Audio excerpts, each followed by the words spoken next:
இருப்பது எப்படி? அதாவது பரிசுத்த ஆவியை கேட்டு பெற்றுக்கொள்ளணுமா? இன்னைக்கு நீங்களும் நானும் பரிசுத்த ஆவியை தான் கேட்கிறோமா? கர்த்தரிடத்துல எதை கேட்கிறோம்? ஒரு நிமிஷம் யோசிச்சு பாருங்க. நம்ம ஆசை, நம்ம விருப்பம், நான் ஒரு பொண்ணை லவ் பண்றேன், பையனை லவ் பண்றேன், அவனை கட்டி வச்சிருங்க ஆண்டவரே அப்படின்னு நம்ம ஜெபிக்கிறது. அது மட்டும் இல்லாம நான் ஒரு கார் பார்த்தேன், அந்த கார் எனக்கு பிரியமா இருக்கு, அந்த கார் தான் எனக்கு வேணும் அப்படின்னு சொல்லி நம்ம ஜெபிக்கிறது. இதெல்லாம் வேஸ்ட். கேளுங்கள் அப்பொழுது உங்களுக்கு கொடுக்கப்படும்னு சொன்ன ஆண்டவர் தான் எதை கேட்கணும்னு சொல்லி கொடுத்திருக்கிறாரு. ஆமாங்க, பரிசுத்த ஆவியை கேட்டு வாங்கிக்கோங்க. கேளுங்கள் அப்பொழுது உங்களுக்கு கொடுக்கப்படும். கர்த்தராகிய இயேசு கிறிஸ்துவின் நாமத்தினால நீங்க இன்னைக்கு இந்த நிமிஷம் பரிசுத்த ஆவியை அவரிடத்துல கேளுங்க.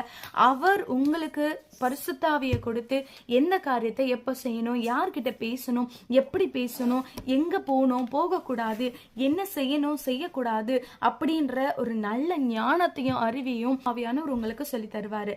இன்றைக்கு அந்த பரிசுத்த ஆவியானவரை உங்க வாழ்க்கையில